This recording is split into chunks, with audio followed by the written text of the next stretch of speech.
आगे था विचार क्रमबद्धता। अपने विचारों भावों को भली प्रकार दूसरों तक पहुंचाने के लिए भावों एवं विचारों में क्रमबद्धता होनी चाहिए और शुद्ध उच्चारण के साथ ही अपने भावों एवं विचारों को सुव्यवस्थित तथा क्रमबद्ध रूप से भी प्रकट करना मौखिक अभिव्यक्ति को प्रभावी बनाता है। और फिर है सशक्तता। सशक्त अभिव्यक्ति का श्रोता पर गहरा प्रभाव पड़ता है। फिर है प्रभाव। किसी भी विचार या फिर भाव को अटक अटक कर या फिर रुक रुक करके प्रस्तुत करने से भी संदेश संवादहीन हो जाता है और श्रोता वक्ता की बात को समझ नहीं पाते हैं और अतः अभिव्यक्ति में भाषा तथा भावों का प्रभाव अपेक्षित है और प्रभाव के ऐसे सारा ही कथ्य एक इकाई के रूप में भी संगठित हो जाता है और जिससे कि श्रोता उसे सरलता से ग्रहण कर लेता है। अवसरानुकूलता में वाणी का प्रयोग विभिन्न अवसरों के अनुकूल करना चाहिए और औपचारिक और अनौपचारिक हर्ष, शोक, आदेश, अनुरोध आदि अवसर व अभिव्यक्ति का विरूप अलग अलग होता है। शिक्षार्थियों को श्रोता की आयु, सामाजिक स्तर, स्थिति के स्वरूप आदि को ध्यान में रखकर के मौखिक अभिव्यक्ति के प्रति सचेत करना चाहिए। और फिर है मौखिक अभिव्यक्ति के रूप है और मौखिक अभिव्यक्ति के मोटे तौर पर भी दो रूप हैं। एक तो है अनौपचारिक और दूसरा औपचारिक। घर, परिवार, घाट, बाजार, यात्रा काल तथा खेलकूद आदि स्थानों पर व्यक्तियों में बीच जो भी बातचीत होती है वह अनौपचारिक वार्ता कहलाती है। अनौपचारिक अभिव्यक्ति के शब्दावली, वाक्य विन्यास तथा विषय बहुत ही अधिक व्यवस्थित नहीं होते हैं। औपचारिक अभिव्यक्ति का विषय सीमाबद्ध होता है और विचारों में श्रृंखलाबद्ध व्यवस्था होती है और तथा शब्दावली और वाक्य विन्यास में शुद्धता पर भी ध्यान रखा जाता है। औपचारिक मौखिक अभिव्यक्ति को दो भागों में बांटा जा सकता है, पहला साहित्यिक तथा दूसरा व्यवहारिक। साहित्यिक मौखिक अभिव्यक्ति से भी अभिप्राय है साहित्यिक विधाओं के रूप में अपने विचारों को श्रोताओं के सामने प्रस्तुत करना, जैसे कि कहानी, नाटक, कविता, पाठ, भाषण, वाद विवाद आदि। और इस समाज में अनेक व्यक्ति से मिलते हैं और उनका स्वागत भी करते हैं और उनके प्रति भी धन्यवाद ज्ञापन करते हैं तथा परिचय अथवा विदाई के समय शिष्टाचार के कुछ शब्दों का प्रयोग भी करते हैं। और यह औपचारिक मौखिक अभिव्यक्ति का व्यवहारिक पक्ष है और मौखिक अभिव्यक्ति के इन रूपों के नीचे दिए गए और आरेख में स्पष्ट किया गया है। जैसे मौखिक अभिव्यक्ति के रूप है अनौपचारिक और औपचारिक। बातचीत, साहित्य और व्यवहारिक। साहित्य में आ जाता है वर्णन, कहानी, संवाद, एकांकी, नाटक, कविता, पाठ, भाषण, वाद विवाद। और व्यवहारिक में आ जाता है धन्यवाद ज्ञापन, स्वागत, परिचय और संवेदना प्रकटीकरण। मौखिक अभिव्यक्ति के विकास की क्रियाएं हैं अनौपचारिक बातचीत। कक्षा में तथा कक्षा के बाहर भाषा शिक्षक तथा शिक्षार्थियों के बीच में अनौपचारिक लेकिन रोचक बातचीत के छोटे बच्चों की शिक्षा खुल जाती है तथा उनमें आत्मविश्वास उत्पन्न हो जाता है और उनके शब्द भंडार में वृद्धि होने के साथ साथ ही उनके वाक्य विन्यास में भी सुधार हो जाता है। ऐसे ही अनौपचारिक बातचीत, संवाद, कथोपकथन एवं समूह विचार, समूह विमर्श आदि में भाग लेने के लिए भी शिक्षार्थियों को अप्रत्यक्ष रूप से प्रेरित करती है। कहानी कथन के माध्यम से शिक्षार्थियों की मौखिक अभिव्यक्ति को विकसित किया जा सकता है। भाषा शिक्षक प्राथमिक स्तर पर भी छोटे बच्चों को कक्षा में कहानी एवं घटनाओं के रोचक विवरण प्रस्तुत करता है तथा बच्चों को भी उत्प्रेरित कर सकता है और कि ऐसी ही रोचक कहानियां वे स्वयं ही सुनाए। और दृष्टि से शिक्षा उपयोगी विनोद, प्रेय, साहसिक एवं बाल जीवन से संबंधित कहानियां सुनाना भी उपयोगी रहेगा। बच्चों की रुचि, अवस्था एवं स्तर के अनुरूप कहानी का चयन किया जाना चाहिए। साथ ही चयन में विविधता का भी ध्यान रखा जाना चाहिए, जैसे कि घटना वर्णन। और छोटे बच्चों को स्वयं द्वारा देखी या फिर सुनी हुई बातों का घटनाओं को अपने शब्दों में सुनाने से बहुत ही आनंद आता है। अतः उनकी मौखिक अभिव्यक्ति के विकासार्थ माध्यमिक कक्षाओं में शिक्षार्थियों को किसी भी देखी हुई घटना, दृश्य, खेल, तमाशे आदि पर सुसंबद्ध ढंग से भी वर्णन करने के लिए भी प्रोत्साहित किया जा सकता है। मैंने क्या देखा, आप बीती, मेरा अनुभव विषयों पर बालक बड़े चाव से वर्णन करेंगे। चित्र वर्णन में छोटे छोटे बालकों की मौखिक अभिव्यक्ति को भी घटना एवं कहानियों पर भी निर्मित चित्रों के माध्यम से विकसित किया जा सकता है। चित्रों या फिर चित्रों की श्रृंखला को कक्षा में प्रस्तुत कर ऐसे प्रश्न पूछे जा सकते हैं जो कि क्यों, कहाँ, क्या से प्रारंभ होते हों। भाषण मौखिक अभिव्यक्ति को विकसित करने का भी एक अत्यंत उपयुक्त साधन है और शिक्षार्थियों की रुचि एवं ज्ञान के आधार पर उपयुक्त शीर्षक देकर भाषण करने के अवसर भी प्रदान किए जा सकते हैं। भाषण देने की कला के समुचित विकास के लिए भी उन्हें प्रमुख विचारों को यथाक्रम संजोने की विधि और श्रोताओं के अनुसार विशेष सामग्री, उचित हाव भाव प्रदर्शन, वाणी में आवश्यकता अनुसार उतार चढ़ाव उपलब्ध, समय का उचित ध्यान रखने जैसे भी भाषण कला संबंधी उपेक्षाओं से अवगत कराना चाहिए। संवाद एकांकी नाटक है। विद्यार्थियों के मनोरंजन के लिए भी पहली कक्षा से ही कुछ पाठ संवाद रूप में दिए जाते हैं और कक्षा 8 तक आते आते यही संवादात्मक पाठ एकांकी का भी रूप धारण कर लेते हैं। बच्चों में भावों का अनुरूप ही बोलने एवं पढ़ने की क्षमता के विकास में आत्मव्यक्ति की प्रदर्शन तथा व्यक्ति स्थिति के अनुरूप भाषा व्यवहार करने की योग्यता के विकास का यह सशक्त साधन है। शिक्षक स्वयं भी इन पाठों के पत्रानुकूल तथा भावानुकूल वाचन का आदर्श विद्यार्थियों के सम्मुख प्रस्तुत करें। पाठों का व्यक्तिगत वाचन कराएं तथा फिर विभिन्न पात्रों की भूमिकाओं के आधार पर विद्यार्थियों द्वारा कक्षा अभिनय के रूप में भी प्रदर्शित कराएं और मौखिक अभिव्यक्ति के विकास के लिए भी यह विधा अधिक सशक्त है। फिर आशु भाषण में तुरंत दिए गए किसी भी विषय पर भी कक्षा या फिर सभा में अपने विचारों के को संक्षिप्त हुए क्रमबद्ध रूप से भी व्यक्त करना भी आशु भाषण है और इसे निश्चित समय या सामान्यतः 3 से या 5 मिनट में पूरा करना होता है। और ये श्रोताओं के भावों और विचारों को प्रेरित तथा प्रभावित करने वाला साधन है। आशु भाषण शिक्षार्थियों में मौखिक आत्मविकासन की क्षमता विकसित करने का भी सशक्त माध्यम है। उक्त माध्यम स्तर कक्षा 9 से 12 तक इसे प्रतियोगिता के रूप में अंत विद्यालय स्तर पर भी आयोजित किया जा सकता है। फिर वाद विवाद मौखिक अभिव्यक्ति के विकसित करते समय शिक्षार्थियों में तर्क शक्ति, प्रत्युत्पन्नमति, हाजिर जवाबी, हास्य, व्यंग और युक्त तथा अपने विचारों को प्रभावी ढंग से भी संक्षिप्त रूप से भी प्रस्तुत करने जैसे गुणों का विकास होता है। और इससे पूर्वकता के विचारों पर भी अपनी प्रतिक्रिया व्यक्त करने की भी क्षमता भी विकसित होती है और जिसमें कि भाग लेने से वक्ता में आत्मविश्वास उत्पन्न होता है। और यहाँ हमें शिक्षार्थियों को ये सिखाना होगा कि वे कैसे अपने प्रतिपक्षियों के प्रस्तुत तर्कों का पूर्व अनुमान कर उनकी काट करने के लिए भी अपना उत्तर तैयार कर सकते हैं तथा कैसे प्रतिपक्षी के सुने तर्कों का तुरंत उत्तर देने में प्रत्युत्पन्नमति का भी प्रयोग कर सकते हैं।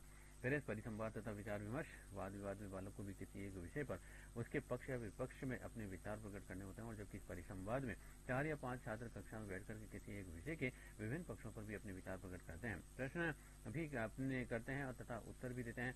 और उच्च कक्षाओं का यथा कक्षा 9 से 12 के स्तर पर हम सामूहिक विचार विमर्श अथवा परिसंवाद आयोजित करके भी विद्यार्थियों की मौखिक अभिव्यक्ति का विकास कर सकते हैं। भाषण शिक्षक द्वारा विचार विमर्श के विषय पहले से ही सुनिश्चित कर लिए जाते हैं और कक्षा के विभिन्न पक्षों के आधार पर भी अलग अलग समूहों में विभक्त कर प्रत्येक समूह को विषय का कोई भी एक पक्ष देकर के विचार विमर्श करने के लिए भी उत्प्रेरित किया जाता है।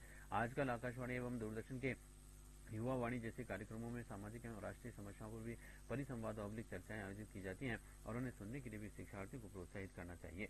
बाल सभा एवं छात्र संसद मौखिक अभिव्यक्ति के विकसित किए जाने का ये एक सामाजिक एवं प्रभावी कार्यक्रम है और उसके माध्यम से शिक्षार्थियों को जनतांत्रिक प्रणाली को से कार्य संपन्न करने की भी शिक्षा प्रदान की जा सकती है। और बाल सभा एवं छात्र संसद में सक्रिय भाग लेने के लिए भी प्रभावपूर्ण मौखिक अभिव्यक्ति अपेक्षित होती है और विशेषतः सभा के आयोजन के लिए भी सभापति पद के लिए भी प्रस्तावित रखना, अनुमोदन करना, सभापति एवं श्रोताओं को संबंधित करना आदि इसके बाल बालिकाएं केवल कुशल वक्ता या श्रोता ही नहीं बनते वरन उनमें स्वस्थ संसदीय प्रवृत्ति का विकास भी होता है। फिर अभिनय मौखिक अभिव्यक्ति कौशल विकास के लिए भी शिक्षार्थियों में भावानुकूल वाणी, उचित भाव, हाव भाव, आंगिक अभिनय एवं वाणी में प्रभावप्रदता उत्पन्न करने के लिए भी कक्षा एवं विद्यालय स्तर पर भी रंगमंचीय अभिनय का भी आयोजन किया जा सकता है। और कक्षा के कुछ बालक बालिकाओं में तो अभिनय कौशल की विशेष प्रतिभा भी होती है और इसके द्वारा वे शुद्ध उच्चारण करने और भाव एवं विचारानुसार भाव प्रकट करने तथा दर्शकों को भाव मुग्ध करने में सफल हो जाते हैं। और भाव शिक्षक के रूप में भी हम उपलब्ध कहानियां एवं अभिनय पाठों पर लघु रंगमंची अभिनय आयोजित कर सकते हैं तथा भावपूर्ण कथोपकथन द्वारा भी बालकों को भाषा पर स्वतः ही अधिकार प्राप्त कराने में सफल हो सकते हैं। काव्य पाठ में शिक्षार्थी कविता कंठस्थ करने और उसे सुनाने में गर्व एवं प्रसन्नता का अनुभव करते हैं। वे कंठस्थ की कई कविताओं को सुनाते हैं, समय हाव भाव का प्रदर्शन भी करते हैं। उचित हाव भाव के साथ ही कविताएं सुनाने की भी यह प्रवृत्ति उनकी मौखिक अभिव्यक्ति को विकसित करने का सफल माध्यम हो सकती है। अति अच्छा होगा कि बाल गीत, वर्णनात्मक गीत, प्रणय गीत, अभिनय गीत आदि का भी चयन करके शिक्षार्थियों को व्यक्तिगत एवं सामूहिक रूप से भी कविता पाठ करने के अवसर प्रदान किए जाए। फिर आता है ध्वनि यंत्रों तथा लाउड स्पीकरों, टेप रिकॉर्डर पर बोलने के से बालकों में भी वाणी के में प्रभा, गति तथा बोलने की शैली का भी विकास होगी और उनमें सही स्पष्ट पद्धति एवं क्रमित रूप से भी विचार प्रस्तुत करने का आत्मविश्वास विकसित होगा और उच्चारण अशुद्धियों का भी पता लगेगा। अतः माध्यमिक एवं उच्च माध्यमिक स्तर पर भी अपने शिक्षार्थियों की मौखिक अभिव्यक्ति के सबल विकास के लिए ये भी उन्हें टेप रिकॉर्डर और वीडियो टेप तथा ध्वनि विस्तारक जैसे इलेक्ट्रॉनिक यंत्रों पर भी प्रभावी ढंग से बोलने के लिए भी उत्प्रेरित करें। आकाशवाणी, दूरदर्शन में भी युववाणी तथा बाल गोपाल जैसे कार्यक्रमों में भाग लेने के लिए भी कक्षा स्तर पर शिक्षार्थियों को तैयार करें जिससे कि वे बिना हिचकिचाहट के संतुलित भाषा तथा छोटे छोटे वाक्यों में अपने विचारों को प्रस्तुत कर सकें। धन्यवाद ज्ञापन में किसी भी सेवा, सहायता, कृतज्ञता आदि के प्रतिपादन स्वरूप कहे गए शब्द धन्यवाद ज्ञापन कहलाते हैं और धन्यवाद ज्ञापन शिष्टाचार और शिष्टता का द्योतक है और हमारा प्रयत्न होगा चाहिए कि हम उचित अवसर पर भी धन्यवाद ज्ञापन करने में चूक न करें। विद्यार्थियों में इस गुण का विकास करें। विद्यार्थियों से कहें कि वे धन्यवाद ज्ञापन में सामान्यतः प्रयुक्त औपचारिक कथनों को सीखें और कुछ कथन तो इस प्रकार हो सकते हैं, धन्यवाद, आपके सहयोग के लिए मैं आभारी हूँ और आपका एहसान मैं कभी नहीं भूलूंगा आदि। और फिर है स्वागत, किसी भी अतिथि, पदाधिकारी, सम्मानित व्यक्ति के आगमन और सभा में उपस्थित आदि के समय भी उसके समानार्थ या सम्मानार्थ या फिर कृतज्ञता ज्ञापन में भी जो भी प्रशंसा पर कथन प्रयोग में लाए जाते हैं वे स्वागत के शब्द कहलाते हैं। इस प्रकार के कथनों का भी प्रयोग शिष्टाचार का लक्षण है और हमारा ये प्रयास होना चाहिए कि हम स्वागत के लिए भी कार्यक्रम में सम्मानित अतिथि के अनुकूल यथोचित शब्दों का प्रयोग करें। और परिचय, किसी भी भाषा या समारोह में आमंत्रित मुख्य अतिथि तथा विशिष्ट व्यक्तियों के संबंध में संक्षिप्त विवरण देना भी परिचय कहलाता है। परिचय देते समय व्यक्ति का नाम, पद, व्यवसाय, अनुभव आदि के विषय में जानकारी दी जाती है और इससे व्यक्ति अपने आप को भी सम्मानित अनुभव करता है तथा उपस्थित व्यक्तियों को भी उसकी महत्ता का बोध होता है। और आरंभ में विद्यार्थी कक्षा में एक दूसरे का परिचय कराने का अभ्यास करे। संवेदना का प्रकटीकरण है, किसी भी दुख में शोकपूर्ण घटना पर भी सहानुभूति प्रकट करना शिष्टाचार का लक्षण है। विद्यार्थियों को ऐसे अवसरों पर भी प्रयुक्त किए जाने वाले शब्दों प्रयोगों से परिचित कराएं और उचित होगा कि आप विद्यार्थियों से धन्यवाद ज्ञापन दें। संवेदना प्रकटीकरण, स्वागत तथा परिचय से समय प्रयुक्त होने वाली कथनों तथा प्रयोगों की सूचियां बनवाएं और ये सूचियां चार्ट रूप में भी हो सकती हैं। फिर मौखिक अभिव्यक्ति संबंधी त्रुटियां एवं उनका निराकरण। भाषा शिक्षक के नाते शिक्षार्थियों में मौखिक अभिव्यक्ति के सम्यक विकास के लिए भी आवश्यक है कि हमें शिक्षार्थियों की मौखिक अभिव्यक्ति संबंधी त्रुटियों और उनके कारणों की जानकारी हो ताकि उनके निवारण के लिए हम उपचारात्मक कार्यक्रमों को आयोजित कर सकें। मौखिक अभिव्यक्ति संबंधी वार्तालाप, भाषण, विचार विमर्श में स्पष्टता, सरलता एवं प्रभाव उत्पत्ति जैसे गुणों का अभाव भी मौखिक अभिव्यक्ति को दोषपूर्ण बनाता है। इस आधार पर भी मौखिक अभिव्यक्ति में प्राय निम्नलिखित दोष पाए जाते हैं। अधिक या फिर न्यून गति, किसी भी वाक्य खंड को भी अधिक गति या फिर अर्थात शीघ्रता से या फिर न्यून गति अर्थात धीरे धीरे बोलना। फिर ध्वनियों शब्दों का गलत उच्चारण तथा यथा स्थान बालाघात न होना। फिर उचित स्थान पर विराम न देना और व्याकरण के नियमों का उल्लंघन करना। फिर शब्दों का गलत प्रसंग में प्रयोग करना। फिर प्रभाव एवं औदिश्यता की कमी, कभी कभी तो वीर रस युक्त काव्य पाठ संबंधी मौखिक अभिव्यक्ति प्रभाव एवं औदिश्यता विहीन बन जाया करती है। वक्ता के स्वर में अपेक्षित ओज और वाणी में प्रभाव न होने के कारण भी मौखिक अभिव्यक्ति भाव एवं रसहीन हो जाती है। और उदाहरणतः वीर रस की कविता का ओजस्वता विहीन निर्जीव पाठ, आरोह अवरोह की अनिश्चितता, मौखिक अभिव्यक्ति में भावानुसार स्वर में उचित आरोह अवरोह का प्रयोग न करना अथवा वाणी के उतार चढ़ाव में निश्चितता का न होना मौखिक अभिव्यक्ति का बहुत ही गंभीर दोष है। कभी कभी तो कविता अवाचक अनावश्यक रूप से भी आरोह अवरोह का प्रयोग करता है या फिर नहीं करता है और अथवा कहीं कहीं करता है। इसके भाव अभिव्यक्ति में बाधा भी उत्पन्न होती है। और उसके बाद मनोवैज्ञानिक दोष में शिक्षार्थी में अनावश्यक संकोच, भ्रम, भय, झिझक, क्रोध एवं हीनता आदि के भाव उत्पन्न होने के कारण भी मौखिक अभिव्यक्ति में स्वाभाविक रूप से दोष आ जाते हैं और परिणाम से मौखिक अभिव्यक्ति में हकलाना, तुतलाना, हड़बड़ाना आदि दोष दिखाई देने लगते हैं।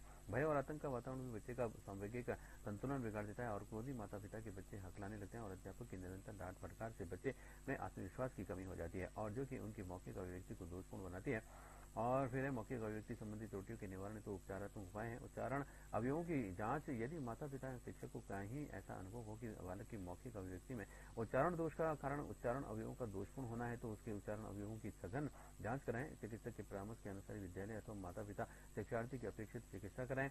और फिर है शैक्षिक निर्देशन एवं सहायता कार्यक्रम, यदि अंतर्मुखी शिक्षार्थी संवेगों एवं स्नायविक दोषों से ग्रसित होने के कारण भी भ्रम, भय, संकोच, अधैर्य, आतंक एवं शिक्षक झिझक आदि का अनुभव कर रहा है तो प्रशिक्षित स्नायविक चिकित्सक अथवा मनोवैज्ञानिक की सहायता लेकर की कक्षा एवं विद्यालय में ऐसे प्रेरक वातावरण का सृजन किया जाए जिससे कि शिक्षार्थियों में आत्मविश्वास का विकास हो, हीन भावना न आने पाए तथा उनकी झिझक, संकोच, क्रोध एवं आदि स्वतः ही समाप्त हो जाए और वे इस अभिव्यक्ति के सामूहिक कार्यक्रमों में सक्रिय रूप से भाग ले सकें। फिर सिनर्जिक शैक्षिक क्रियाकलापों का विद्यालय स्तरीय आयोजन, बालक बालिकाओं की मौखिक अभिव्यक्ति संबंधी त्रुटियों के निवारण के लिए भी शिक्षक अपने साथी अध्यापकों की सहायता से संकोची व भयातुर बच्चों को कक्षा सभा, विद्यालय उत्सवों, प्रार्थना स्थल एवं सामूहिक सभाओं में भी उनकी क्षमता अनुसार निर्धारित विषयों पर भी अपने विचार प्रकट करने के लिए भी प्रोत्साहित करें तथा उन्हें निरंतर प्रेरणा प्रदान कर यथा अवसर पर उनकी प्रशंसा भी करें। फिर अभिनव प्रयोगों से युक्त उपचारात्मक शिक्षण का कार्यक्रम, अभिनय प्रयोगों में विश्वास करने वाले निष्ठावान भाषा शिक्षक माध्यमिक एवं उच्च माध्यमिक स्तर पर छात्र वर्ग के लघु समूह बनाकर के मौखिक अभिव्यक्ति के विकास एवं त्रुटियों के निराकरण के लिए विशेष उपचारात्मक शिक्षण का आयोजन भी कर सकते हैं तथा इन दृष्टि से किसी भी अभिनव प्रयोगों की तैयारी कर उनकी उपयोगिता का अध्ययन कर सकते हैं। शैक्षिक प्रौद्योगिकी एवं उपचारात्मक शिक्षण, जहाँ उच्च स्तरीय शिक्षण सुविधाएं एवं दृश्य श्रव्य सामग्री उपलब्ध हो वहाँ पर भाषा शिक्षक ऐसे सिनर्जिक शिक्षण पाठ्यक्रम आयोजित कर सकता है जिनसे वे दृश्य श्रव्य टेप उपलब्ध मानक gramophone, record of flow chart आदि उपकरणों के माध्यम से मौखिक अभिव्यक्ति संबंधी त्रुटियों को भी सुधारा जा सकता है। 42 और आगे था पठन कौशल में कि पठन भाषा शिक्षण का एक महत्वपूर्ण कौशल है और जीवन और जगत के विभिन्न पक्षों का विवरण भी एक विविधन लिखित रूप में भी संचित रहता है और पठन में दक्ष व्यक्ति की इस लिखित भंडार का उपयोग कर सकता है। और विचारों के ग्रहण और विश्लेषण तथा विवेचन में पठन का विशेष योगदान है। ज्ञान प्राप्ति में पठन का अत्यधिक महत्व है और क्योंकि यह ज्ञान अर्जन का मुख्य साधन है और पठन का उपयोग विद्यार्थी काल में ही नहीं जीवन पर्यंत भी रहता है। और पठन एक सौदेश सार्थक और चिंतन प्रधान प्रक्रिया है। पाठक लिखी या फिर छिपी हुई शब्दावली का उच्चारण करने के साथ ही जो है साथ अर्थ ग्रहण करता है तथा उसका मूल्यांकन भी करता है। पठन एक कौशल भी है और योग्यता भी, और ये कौशल के रूप में भी प्रारंभ होता है और योग्यता के रूप में भी, और इसकी परिणति होती है। और निम्न प्राथमिक कक्षाओं कक्षा 1 और 2 में पठन के यांत्रिक पक्ष उच्चारण, वाचन, मौखिक अभिव्यक्ति आदि पर बल देता रहता है और इसका विकास भी सस्वर वाचन के माध्यम से ही किया जाता है। और इसके बाद में कक्षा 3, 4 और 5 में सस्वर पाठन कौशल के साथ साथ ही योग्यता, अर्थ ग्रहण, पठित वस्तु में आए तथ्यों, भावों और विचारों का ग्रहण पर भी ध्यान देता है और जिसका कि विकास मौन पठन द्वारा ही किया जाता है। उच्च प्राथमिक कक्षाओं कक्षा 6 से 8 तक पठन योग्यता विकास पर भी विशेष ध्यान दिया जाना चाहिए, आवश्यक है।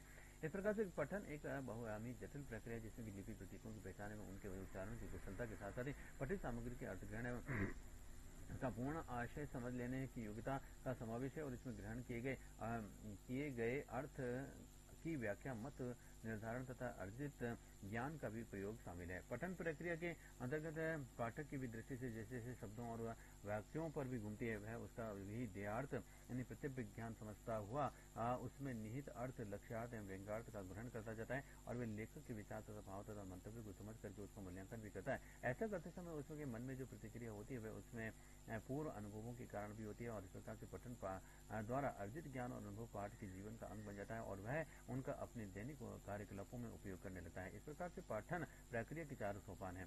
तो प्रत्यक्ष ज्ञान, पठन प्रक्रिया के इस चरण को भी पठन का यांत्रिक भी कह सकते हैं। प्रत्यक्ष ज्ञान का आशय है शब्द की दृश्य रचना तथा श्रव्य उच्चारण रूपों को समझा करके उसके स्पष्ट मानसिक बिंब की रचना, शब्द के रूप, ध्वनि और अर्थ तीनों के संयोग से भी हमारे मस्तिष्क में शब्द का बिंब बनता है और इस बिंब का प्रथम प्रत्यय की सृष्टि हमारे पूर्व अनुभवों पर आधारित होती है। पठन में दक्षता प्राप्त पाठक शब्द के प्रत्येक अक्षर को अलग अलग न देख करके उसे संपूर्ण रूप से भी देखता है और इतना ही नहीं, कभी कभी तो वह एक साथ अनेक शब्दों को देखते हुए उनका अर्थ भी समझा जाता है। अर्थग्रहण है, अर्थग्रहण के द्वारा भी हम पठित सामग्री में निहित अर्थ को भली भांति समझते हैं। अर्थग्रहण की जो है दक्षता पाठक को चिंतन और मनन की अपेक्षा रखती है और उसके लिए भी आवश्यक है कि अर्थ को समझने के साथ ही उसकी और व्याख्या तथा विश्लेषण भी किया जाए। अर्थग्रहण योग्यता के अंतर्गत नीचे लिखे कौशल सम्मिलित होते हैं। शब्दों तथा वाक्यों का प्रसंगानुकूल अर्थ समझना, मुख्य बिंदु तथा महत्वपूर्ण विचारों का चुनाव कर उन्हें एक निश्चित क्रम में भी व्यवस्थित करना और पठित सामग्री को संक्षिप्त अथवा विस्तार पूर्वक व्यक्त करना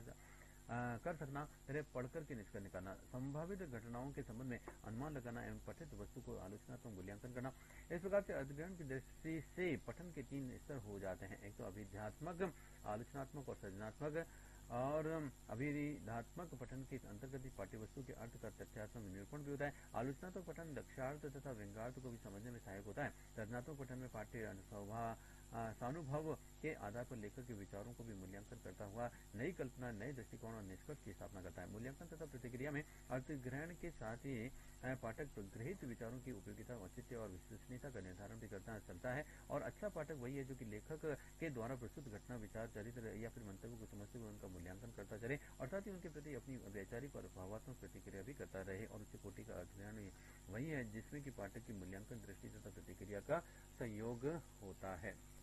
और अनुप्रयोग पठन प्रक्रिया का अंतिम सोपान है और पठन का उद्देश्य तभी पूरा होता है जबकि किसी पुस्तक अथवा रचना को पढ़कर के हमारे विचार, व्यवहार, कौशल, अभिरुचि तथा जीवन मूल्यों में विकास तथा परिष्कार दिखाई दे। और पठन की सार्थकता इसी बात में है कि पाठ्य सामग्री में निहित जिस भाव, आदर्श अथवा मूल्य से हम सहमत हों उसे आत्मसात कर सकें और वे अपने जीवन में उतार लें। और वस्तुतः पठन अपने में तभी संपूर्ण माना जाएगा जबकि उसके द्वारा पाठक के विचारों तथा कार्यों में किसी प्रकार का परिवर्तन आए। जो व्यक्ति भूषण की कविता पढ़कर के वीर भाव की ओतप्रोत न हो जाए, आचार्य शुक्ल का निबंध पढ़कर के उसमें वर्णित गुणों को भी अपने में न उतार पाए, उसने सच्चे अर्थों में ना तो भूषण की कविता पढ़ी है और न ही शुक्ल जी का निबंध है। पठन के प्रकार एवं प्रयोजन है। पठन की क्रिया 2 प्रकार के संपन्न होती है, पहले स्वर या फिर मुखर रूप में पठन और दूसरा है वह स्वरहीन या फिर मौन पठन। सस्वर पठन, सस्वर वाचन में ध्वनियुक्त उच्चारण करना भी सस्वर पठन कहलाता है। सस्वर पठन में पढ़ने वाले की आवाज दूसरों को सुनाई देती है। सस्वर पठन को व्यक्त पठन या फिर मुखर पठन भी कहा जाता है। निसंकोच आत्मविश्वास एवं व्याख्यान देने की कला में पटु होने के लिए भी सस्वर पठन नितांत उपयोगी है। सस्वर वचन में छात्र पढ़ने के साथ साथ ही उसे बोलना भी जाता है। बोलता भी जाता है और इसमें 4 प्रक्रियाएं शामिल होती हैं। एक तो लिपिबद्ध अक्षरों को देखना, दूसरी अक्षरों को पहचानना, फिर शब्दों को समझना एवं फिर अर्थ ग्रहण करना। सहस्वर पाठन के उद्देश्य है शुद्ध व स्पष्ट उच्चारण पूर्वक पठन का अभ्यास, फिर है लेखन के भावना अनुसार आरोह अवरोह अभिव्यक्तिपूर्ण पठन का अभ्यास, फिर ध्वनियों और ध्वनि प्रतीकों का सापेक्षिक ज्ञान और फिर विराम आदि चिन्हों से अनुशासित पठन का उचित अभ्यास। फिर है सहस्वर पाठन के भेद हैं। सहस्वर पाठन 2 प्रकार का होता है, तो व्यक्तिगत सहस्वर पाठन और दूसरा सामूहिक या फिर समवेत सहस्वर पाठन।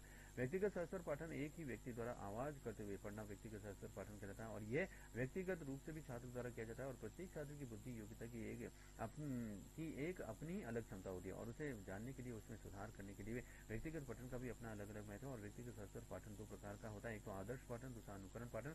आदर्श पाठन में अध्यापक द्वारा व्यक्तिगत रूप से पाठन, जिसमें कि छात्र को अपरिचित पाठ्य सामग्री का परिचय देकर के शिक्षक द्वारा पाठन का मानदंड प्रस्तुत किया जाता है। अनुकरण पाठन में यह वाचन छोटी कक्षाओं के लिए भी बड़ा उपयोगी है और पहले अध्यापक एक वाक्य बोलता है और फिर उसी वाक्य को छात्र असामूहिक रूप से भी दोहराते चलते हैं। उसी वाक्य को छात्र सामूहिक रूप से दोहराते चलते हैं और सामूहिक या फिर समवेत सहस्वर पाठन कभी कभी तो कुछ छात्र अकेले खड़े होकर के बोलने में संकोच का अनुभव भी करते हैं और बहुत से छात्रों को तो उच्चारण भी शुद्ध नहीं होता है। ऐसी स्थिति में उन्हें पूरी कक्षा में साथ समूह के साथ में वाचन अधिक लाभदायक सिद्ध होता है। धीरे धीरे अभ्यास होने के बाद में वे अकेले विश्वास में बोलना सीख जाते हैं। मंदबुद्धि छात्रों के लिए यह वाचन उपयोगी रहता है। और फिर जैसा कि ऊपर स्पष्ट किया जा गया है कि सहस्वर पठन का उद्देश्य है शुद्ध तथा स्पष्ट उच्चारण और उचित गति और विराम चिन्हों को भी ध्यान में रखकर कि प्रभाव एवं प्रभाव के साथ में पढ़ने की दक्षता की विकास करना और अतः सहस्वर वाचन में निम्न सावधानी भी रखनी चाहिए, तभी उसमें कुशलता प्राप्त की जा सकती है। वैसे ध्वनियों का अशुद्ध व स्पष्ट उच्चारण शिक्षार्थी पढ़ते समय प्राय मिलती जुलती ध्वनियों के उच्चारण में अशुद्धि कर जाते हैं, जैसे ए, ऐ, औ, औ, घ, ध, है, ढ, ढक्कन, ड़, ढ ढक्कन, नीचे बिंदी, श षटकोण और श शंकर आदि। इसी प्रकार से संयुक्त अक्षरों के उच्चारण में भी त्रुटि हो जाती है, जैसे कि गृह और ग्रह, उद्धार, उद्योग, परिस्थिति, प्रतीक्षा, परिशिष्ट, अंतर्राष्ट्रीय आदि। इन त्रुटियों का यथासमय सुधार आवश्यक है। उच्चारण में स्पष्टता एवं पठन गति पर भी नियंत्रण। उच्चारण में शुद्धता के साथ साथ स्पष्टता होना भी आवश्यक है और कुछ शिक्षार्थी पढ़ते समय किसी भी शब्द को बहुत ही जल्दी या बहुत ही धीमी गति से उच्चारित करते हैं और इस कारण से वह जो पढ़ रहा है उसे समझने में भी कठिनाई होती है। अतः उच्चारण से स्पष्टता के साथ ही पाठक को पठन गति पर भी ध्यान नियंत्रण रखना होता है। सरल और मनोरंजक विषय वस्तु को हम जल्दी जल्दी भी पढ़ते हैं तो श्रोता समझ लेगा, किंतु भाषा या फिर विचार की दृष्टि से कठिन पाठ्य सामग्री को धीमी गति से पढ़ना आवश्यक हो जाता है। विराम चिन्हों का पूरा ध्यान। सहस्वर पठन में उच्चारण की शुद्धता व स्पष्टता और उचित गति के साथ साथ पाठ्य सामग्री को गहराईता के लिए भी यह आवश्यक है कि विराम चिन्हों की अपेक्षाओं के ध्यान में रखकर के पढ़ा जाए, अन्यथा अर्थ ग्रहण में बाधा पड़ सकती है। और रोको मत जाने दो इन वाक्यों में यथा स्थान अल्प विराम के अनुसार ही न पढ़ने से अर्थ का अनर्थ हो जाएगा। इसी प्रकार से प्रश्न सूचक और विस्मय आदि बोधक चिन्ह लगे वाक्यों को उचित अनुतान तथा बालाघात के साथ में पढ़ा जाना चाहिए, तभी भावग्रहण संभव हो सकेगा। फिर उचित आरोह अवरोह का ध्यान। सहस्वर पठन में प्रभाव और प्रभाव के लिए भी आवश्यक है कि हम पाठ्य वस्तु के निहित भाव अथवा विचार की स्वतः अनुभूति करते हैं और विषय वस्तु के साथ में पाठक का जितना भी अधिक तारतम्य होगा उसके पठन में उतनी ही स्वाभाविकता और प्रभाव उत्पन्न होगा। कविता पढ़ते समय भी भावानुभूति के अभाव में प्रभाव की सृष्टि संभव ही नहीं है। और सहस्वर पठन में वाचन मुद्रा तथा वाचन शैली का विशेष महत्व है। पढ़ते समय आंख से पुस्तक की दूरी लगभग 1 फुट होनी चाहिए। सहस्वर पाठ पढ़ते समय बीच बीच में पाठक का श्रोता की ओर से दृष्टिपात करना भी आवश्यक है। सहस्वर पाठ करते समय पाठक के लिए भी हाथों के संकेत एवं उचित भाव भंगिमा का भी प्रयोग आवश्यक है। कवित्व पाठ में अथवा एकांकी में पत्रानुसार संवाद पढ़ते समय तो भावानुरूप मुख मुद्रा तथा अंग संचालन का महत्व और भी बढ़ जाता है। सहस्वर वाचन की आवाज एक ऐसी होनी चाहिए जिस कक्षा के सभी छात्र स्पष्ट सुन सकें। वाचन का स्वर अधिक न धीमा हो और न ही अधिक ऊंचा हो। सहस्वर वाचन में सर्वप्रथम तो कुछ सुपाठ करने वाले छात्रों का चयन करना चाहिए और उसके बाद ही पिछड़े हुए छात्रों से सहस्वर पाठ कराया जाना चाहिए। सहस्वर पाठ सीधे खड़े होकर कराया जाना चाहिए और सहस्वर वाचन के समय पुस्तक बाएं हाथ में होनी चाहिए। सहस्वर वाचन में छात्रों द्वारा की गई त्रुटियों का समाधान अध्यापक को अन्य छात्रों के सहयोग से हम अपने आदर्श पाठ द्वारा भी करना चाहिए, ताकि भविष्य में छात्र उन्हें दोहराए नहीं। पहले सहस्वर वाचन हेतु छात्रों का चयन एवं कोई निश्चित क्रम से नहीं किया जाना चाहिए, बल्कि कक्षा के बीच में भी किसी भी छात्र को खड़ा करके सहस्वर वाचन कराया जाना चाहिए। मौन पठन में मौन वाचन बिना होंठ हिलाए मन ही मन पढ़ना मौन पाठन है और सूक्ष्म अर्थ में मौन पाठन का अर्थ चुपचाप पढ़ते हुए अधिक से अधिक ही अर्थ ग्रहण करना है और यह स्वयं के लिए भी किया जाता है और इसमें नेत्र और मस्तिष्क के अतिरिक्त अन्य अंग भी निष्क्रिय होते हैं। और मौन वाचन दो प्रकार के होते हैं, एक तो गंभीर मौन वाचन, दूसरा त्वरित या फिर द्रुत मौन वाचन।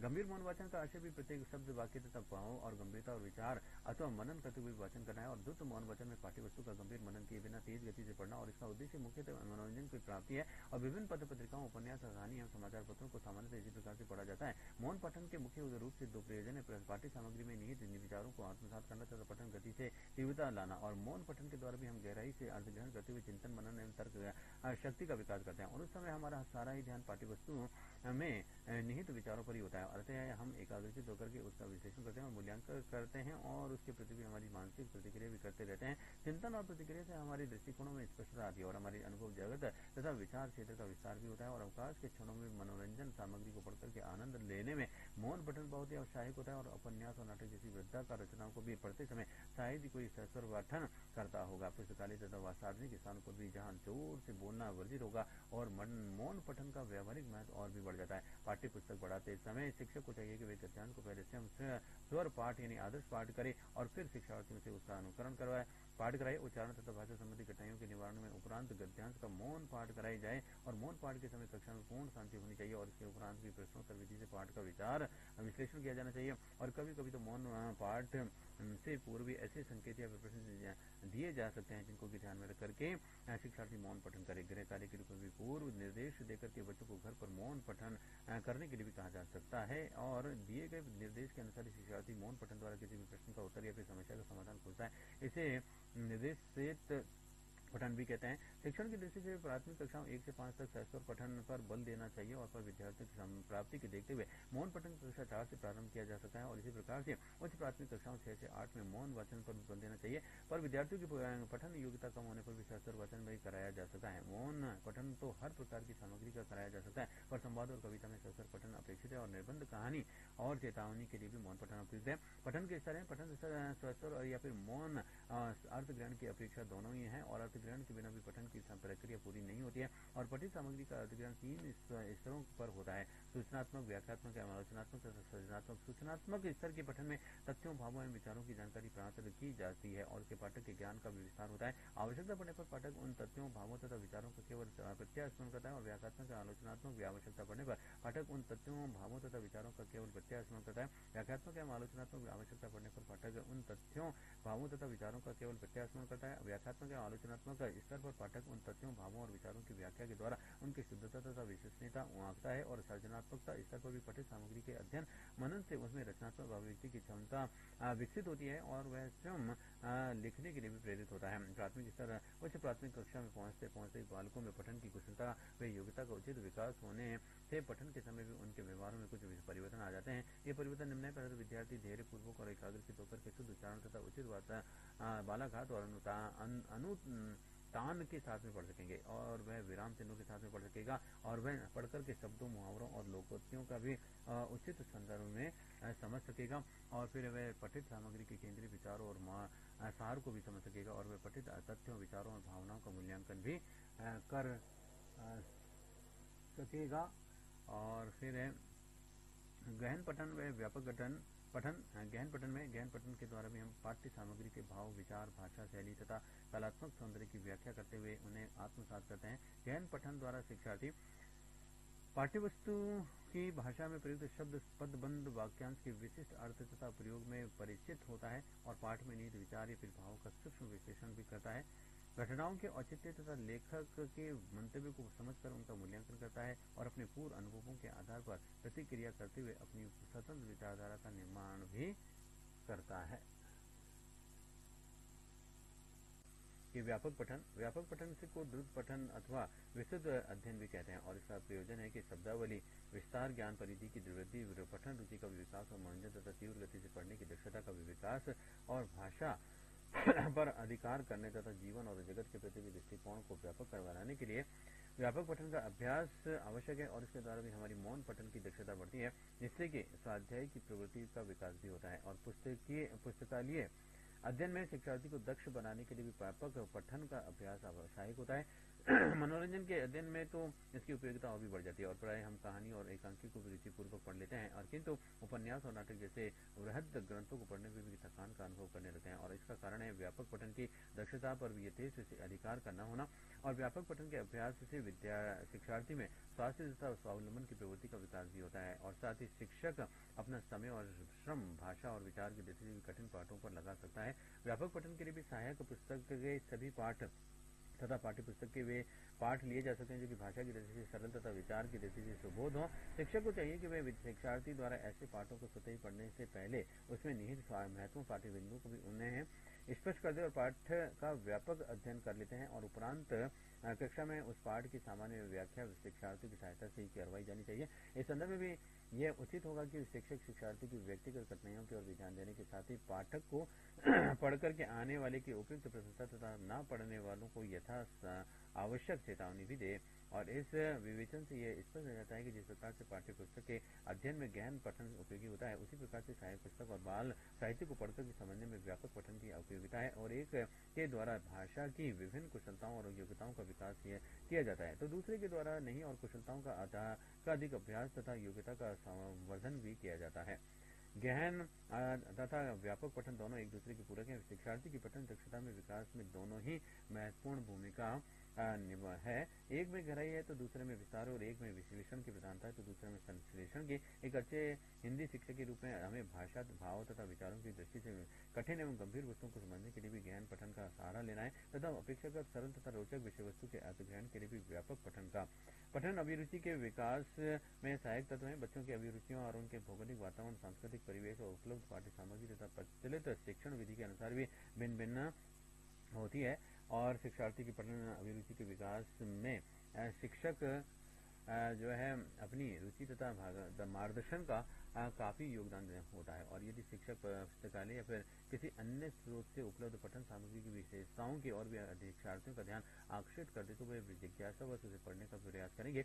ऐसा करने से उनकी पठन की अभिरुचि का निश्चय ही विकास होगा। फिर शिक्षार्थी की आयु, लिंग तथा सामाजिक आर्थिक स्थिति में उनकी पठन अभिरुचि के निर्धारण में सहायक होती है। प्रारंभ में बच्चे पशु पक्षियों की कहानियां पसंद करते हैं और उन्हें परियों की कहानियां तथा लोक कथाओं से भी संबंधित बाल साहित्य पढ़ना अच्छा लगता है और किशोरों की रुचि विज्ञान, साहसपूर्ण घटनाओं तथा सक्रिय खेलकूद संबंधी साहित्य के पढ़ने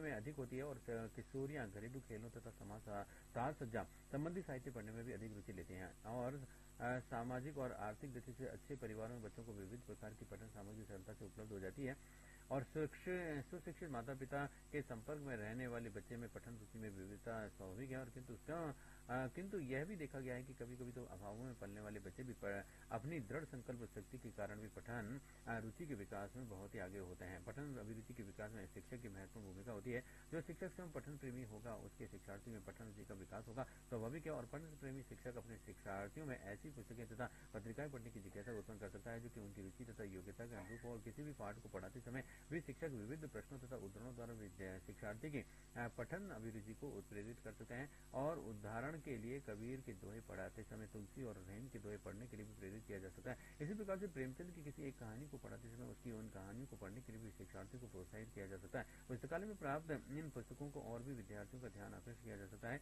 और उनकी रुचि के अनुकूल ही निर्देशित पठन द्वारा दिए गए पाठ्य बिंदुओं को भी ध्यान में रखकर के पुस्तक पढ़ने से उनमें पठन के प्रति भी अभिरुचि का विकास होगा। पठन अभिरुचि के समुचित विकास के लिए भी शिक्षार्थियों को उपयुक्त पाठ्य सामग्री उपलब्ध होनी चाहिए। पुस्तकालयों में विभिन्न आयु और बौद्धिक स्तरों को ध्यान में रखते हुए विभिन्न प्रकार की रुचिकर विषयों पर भी चित्र कथाओं से लेकर के गंभीर अध्ययन की पुस्तकें उपलब्ध हों और पुस्तकालय में उपलब्ध पुस्तकों का भी सही ढंग से भी वितरण होना चाहिए।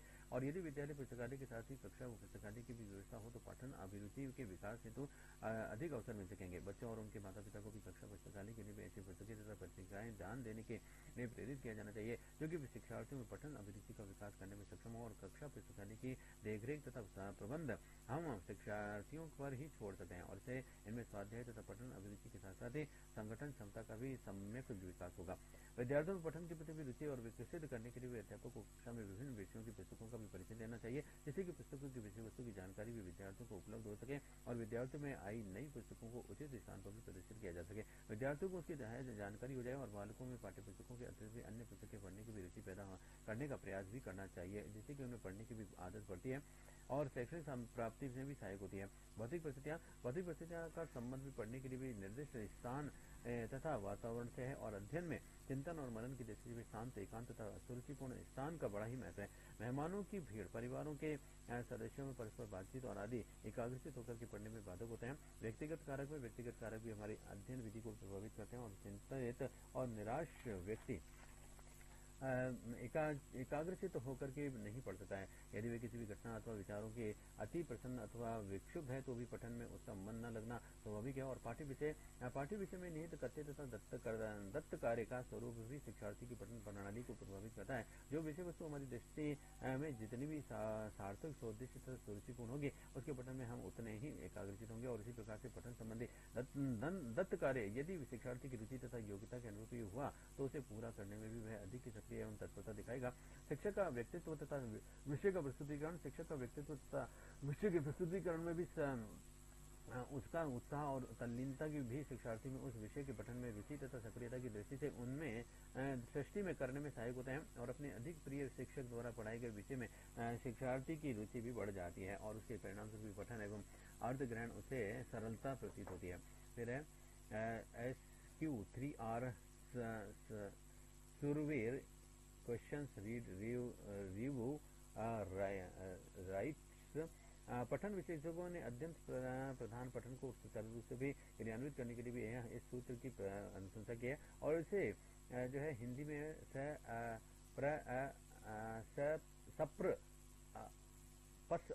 सर्वेक्षण, प्रश्न, पठन, समीक्षा, आवर्ती कह सकते हैं। और इस सूत्र के अनुसार यदि किसी भी सामग्री को आत्मसात करने में निम्न सोपान होते हैं। एक तो सर्वेक्षण के द्वारा भी पाठ्य सामग्री पर एक विहंगम दृष्टि डालकर के लेखक का मंतव्य, पठन का भी उद्देश्य तथा उपयुक्त पठन विधि का निरीक्षण किया जाता है। और पाठ्य पुस्तक की विषय सूची भी देखकर के पाठ्य सामग्री का भी समान अन्य सर्वेक्षण करता है। प्रश्न है, सर्वेक्षण के बाद में वह ऐसे प्रश्नों की सृष्टि करता है जिनका उत्तर हम इस पाठ्य सामग्री में मिलने की संभावना है। तात्पर्य यह है कि हम किसी भी पुस्तक को आदि से अंत तक न पढ़ करके उसी अंश को पढ़ने का निश्चय करते हैं जो कि हमारे लिए किसी भी उद्देश्य की पूर्ति करते हैं। पठन उसके उपरांत निर्दिष्ट उद्देश्य को ध्यान में रखकर के तथा प्रश्नों का उत्तर प्राप्त करने के लिए चुनी हुई पाठ्य सामग्री का पठन किया जाता है। और फिर है समीक्षा व पुनरावृत्ति। पठन द्वारा भी ग्रहण किए गए अर्थ की समीक्षा का समालोचना करता हुआ शिक्षार्थी पठन के माध्यम से भी प्राप्त ज्ञान, कौशल, दक्षता अथवा योग्यता की पुनरावृत्ति इस दृष्टि से करता है और जिसके उसका भविष्य में प्रयोग कर सके। पठन संबंधी त्रुटियों का निराकरण है।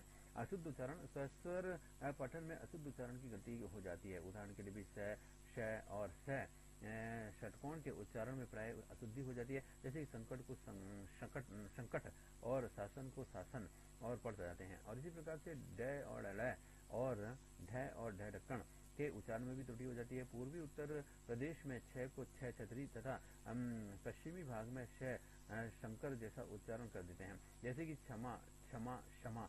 उसी प्रकार से उर्दू तथा पंजाबी भाषी शिक्षार्थी हिंदी पढ़ते समय संयुक्ताक्षरों को असंयुक्त कर देते हैं, जैसे कि स्कूल को स्कूल या फिर स्कूल, प्रश्न को प्रसन्न और धर्म को धर्म पढ़ जाते हैं। पढ़ने के उच्चारण की अशुद्धियों को शुद्ध रूप देकर के उसे बोलने का अभ्यास भी कराना चाहिए। अशुद्ध रूप को दोहराना ठीक नहीं होता है। यदि उच्चरित शब्द अर्थ में परिवर्तन ला दे तो उसके दोनों रूपों को लेकर के उसके प्रयोगों में अंतर स्पष्ट किया जाना चाहिए, जैसे और शौक, शोक आदि। और कठिन शब्दों के उच्चारण का अभ्यास भी कक्षा के 1-2 शिक्षार्थियों में ही करा लेना चाहिए। उपयुक्त बालाघाट का अभाव। पढ़ते समय हम जिस शब्द या वाक्यांश के अर्थ को भी अधिक महत्व देना चाहते हैं उसके उच्चारण पर अधिक बल देते हैं, जैसे कि प्रश्नवाचक वाक्य में कौन, कब, कहाँ, कैसे आदि का शब्दों का भी। अतः पढ़ते समय हम शब्दों अथवा वाक्यांशों को उचित बालाघाट के साथ में बोलें तथा शिक्षार्थियों को भी उसी प्रकार से पढ़ने का अभ्यास कराएं। और फिर विराम चिन्हों के अनुसार ही न पढ़ना। पढ़ते समय लोग विराम चिन्हों पर भी उचित ठहराव दिए बिना ही सपाट गति से पढ़ते चले जाते हैं। और जबकि अल्प विराम, अर्ध विराम, पूर्ण विराम या फिर आवश्यकता अनुसार रुकना चाहिए। और इसी प्रकार से प्रश्नवाचक वाक्य या फिर सूचक चिन्ह के पूर्व भी उचित बल दिया जाना चाहिए। एकांकी में पाठ को पत्रानुसार पढ़ते समय विराम चिन्ह को ध्यान में रखकर पढ़ें। बिना प्रभाव की सृष्टि नहीं हो पाती है। ऐसे अवसरों पर शिक्षक को कक्षा में आदर्श पाठ देकर के अनुकरण पाठ के बीच में आवश्यकतानुसार त्रुटि का सुधार करना चाहिए। पठन में आरोह अवरोह का अभाव। भाव प्रधान रचनाओं विशेष रूप से कविता का पाठ करते समय भावानुसार स्वर के उचित आरोह अवरोह के साथ में वाचन का विशेष महत्व है। यदि कविता की रसानुभूति करते हुए उसका पाठ किया जाए तो आरोह व अवरोह स्वाभाविक रूप से ही आ जाता है। हमें चाहिए कि शिक्षार्थी द्वारा कविता पाठ के समय जहाँ भी भावना अनुरूपी वाचन या फिर आरोह अवरोह का अभाव लगे उसका सुधार करने के लिए हम स्वयं भावानुरूपी पाठ करें और शिक्षार्थी हमारे पाठ के ढंग का अनुकरण कर अपने पाठ में वह अपेक्षित आरोह अवरोह लगाएंगे। भाव तथा विचार ग्रहण में कठिनाई। किसी भी कविता का या फिर गद्य पाठ को पढ़कर शिक्षार्थी उसमें निहित भाव की अनुभूति, विचार का विश्लेषण तथा भाषा शैली को पढ़ने में भी कठिनाई अनुभव करते हैं। इसका कारण ये कि भाव व्यंजना तथा सूक्ष्म विश्लेषण में शिक्षार्थी की समुचित पैठ न होना और ऐसे स्तरों की व्याख्या इस प्रकार से करें कि शिक्षार्थी पाठ में निहित भाव तथा विचार के साथ में अपना तारतम्य स्थापित कर सकें। पहले पाठन कौशल तथा पठन योग्यता का मूल्यांकन। किसी भी पठन मूल्यांकन कार्यक्रम में पठन की प्रकृति, प्रकार, पक्ष तथा स्तर सभी समाहित होने चाहिए और प्रकृति की दृष्टि से पठन योग्यता की परीक्षा कौशल तथा योग्यता दोनों ही दृष्टि से भी की जानी चाहिए। और कौशल के अंतर्गत ही पठन का यांत्रिक पक्ष तथा यथा शब्दों का शुद्ध उच्चारण, बलाघात, अनुतान और गति आदि आते हैं। और योग्यता के अंतर्गत अर्थग्रहण के विभिन्न स्तर तथा यथा सूचनात्मक, व्याख्यात्मक तथा सृजनात्मक निहित होते हैं। और सस्वर तथा मौन दोनों प्रकार के पठन की परीक्षा करनी चाहिए और पक्ष की दृष्टि से संदर्भ, विषय वस्तु, विद्या, भाषा और शैली का मूल्यांकन होना चाहिए। स्तर की दृष्टि से भी पठन योग्यता का परीक्षण अर्थग्रहण से विभिन्न स्तरों, सूचांकन, व्याख्यात्मक तथा सृजनात्मकता पर करना चाहिए। और सामग्री की दृष्टि से विभिन्न प्रकार की ऐसी सामग्री होनी चाहिए जो कि उस कक्षा के स्तर तथा अनुभव की हो और जिसके के लिए पठन शिक्षण बनाए जा सकें। और इस प्रकार से पठन मूल्यांकन के 4 आयाम हो जाते हैं। एक तो पठन की प्रकृति, कौशल तथा योग्यता, फिर पठन के प्रकार, सस्वर तथा मौन, फिर पठन के पक्ष, यांत्रिक तथा मानसिक अर्थग्रहण संबंधी, फिर पठन के स्तर, सूचनात्मक, व्याख्यात्मक तथा सृजनात्मक। और पठन के ये 4 आयाम एक परीक्षण में समाहित नहीं हो सकते हैं, अतः इनके लिए परीक्षण माला की रचना करना भी आवश्यक होता है। और फिर है लेखन कौशल शिक्षण। विद्यालय में बच्चा अधिगम क्षमता अथवा प्राप्त सूचनाएं एवं ज्ञान प्राप्त करता है और उसकी माप बच्चे की लेखन क्षमता द्वारा भी करते हैं। ये लेखन क्षमता बच्चे द्वारा तैयार किए गए नोट्स, क्षेत्र, विषय बिंदुओं इत्यादि से विकसित होती है। और कक्षा में लिखित टिप्पणी द्वारा ये पता लगाया जा सकता है कि बच्चे ने कक्षा में क्या सीखा है। और पहला चरण भाषा की ध्वनियों। लेखन कौशल एक कला है जो कि 2 चरणों में विकसित होती है। एक तो पहला चरण भाषा की ध्वनियों को लिपिबद्ध करके उसको शुद्ध, सुपाठ्य एवं सुंदर रूप में प्रस्तुत करने की कुशलता से संबंधित है। और दूसरे चरण में लिपि प्रतीकों के माध्यम से अपने भावों, विचारों की सुस्पष्टता, अर्थपूर्ण एवं प्रभावी अभिव्यक्ति की योग्यता भी सन्निहित है।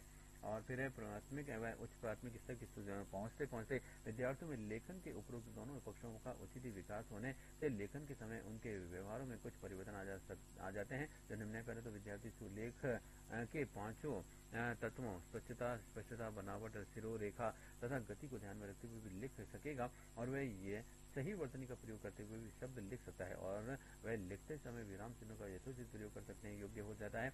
वह लेखन कार्य को अनुच्छेदों में बांट करके लिख सकेगा और वह लिखते समय व्याकरण सम्मत शुद्ध भाषा का प्रयोग भी कर सकता है। और वह लेखन में संदर्भ के अनुसार शब्दों, मुहावरों और लोकोक्तियों का उपयोग कर सकेगा। वह प्रसंगानुकूल सामग्री का प्रस्तुतिकरण लिखित रूप में भी कर सकेगा। वह लिखते समय विभिन्न रचना वाले वाक्यों का शुद्ध गठन कर सकेगा। वह लिखित अभिव्यक्ति में क्रमबद्धता, सुसंबद्धता और एकता बनाए रखेगा। और वह लिखित अभिव्यक्ति के विभिन्न रूपों के माध्यम से भाव अभिव्यक्ति भी कर सकेगा। लेखन की अपनी शैली विकसित कर सकेगा।